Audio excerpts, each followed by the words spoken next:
ফাইনালে ফ্লাডলাইটের আলোয় শুধু ট্রফির লড়াই চলেনি, চলছিল ইতিহাস বদলে দেওয়ার লড়াইও। বিপিএল এর রেকর্ড বুকে নিজের নামটা সবার উপরে তুলে ধরেন লাল সবুজের পরিচয়ধারী এক ক্রিকেটার। ফাইনালের আগেও বিপিএলে সর্বোচ্চ উইকেট শিকারী ছিলেন একজন ডানহাতি পেসার, তবে সে জায়গা দখল করে নিল একজন বামহাতি পঞ্চগড়, যার বাড়ি। হিসেবটা খুব সহজ, একটা উইকেট পেলে ছোঁয়া যাবে তাসকিন আহমেদের রেকর্ড, আর দুইটা উইকেট পেলে বিপিএল এর এক আসরে সর্বোচ্চ উইকেট শিকারীর নামটা একেবারে নিজের নামে হয়ে যাবে।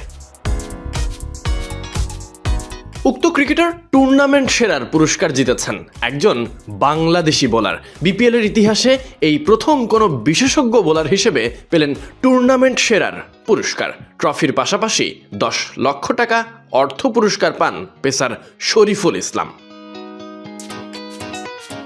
ফাইনালের রাতে প্রথম উইকেটটা এলো, গ্যালারিতে শেষ মহাযজ্ঞের গর্জন তখন বিশেষভাবে। পুরোটা সময় শরীফুল জানতেন গল্পটা এখন নিজেকেই লিখতে হবে। এক উইকেট পাওয়ার পর আবারও বল হাতে নিলেন, আর ঠিক তখনই সেই বিস্ময়কর ডেলিভারি। দ্বিতীয় উইকেট পাওয়া হয়ে গেল।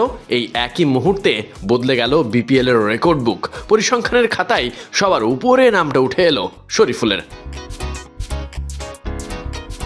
এরপর পুরস্কার গ্রহণ করেন শরীফুল। চ্যাম্পিয়ন হতে না পারার আক্ষেপও করেন তিনি, তবে সর্বোচ্চ উইকেট শিকারী এবং টুর্নামেন্ট সেরা হয়ে যে তার খুব ভালো লাগছে সেটাও স্বীকার করেন। আরও বলেন, আমরা যদি চ্যাম্পিয়ন হতে পারতাম তাহলে আরও বেশি ভালো লাগতো।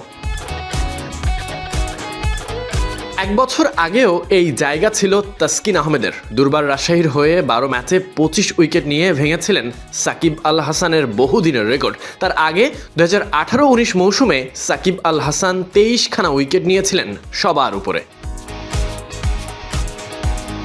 তবে এটা ক্রিকেট, সময় বদলায়। 12 ম্যাচে 44 ওভারের বেশি বোলিং করা, 26খানা উইকেট নেওয়া, গড় মাত্র 10-এর কিছু বেশি, ইকোনমি 5.84। এগুলোই ক্রিক স্কেলে মাপা নিখুঁত নিয়ন্ত্রণ, ধৈর্য আর ধারাবাহিকতার গল্প। এখন এক আসরে সর্বোচ্চ উইকেট শিকারীর তালিকায় স্পষ্ট। 1 নম্বরে শরীফুল ইসলাম, 2-এ তাসকিন এবং 3-এ সাকিব আল হাসান। তিনজনই আলাদা আলাদা সময়ের নায়ক, কিন্তু এই বিপিএলে আলোটা পড়েছে আলাদাভাবে একজন পেসারের উপরে। Sadik Ahmed, Sunny, BD ক্রিক time.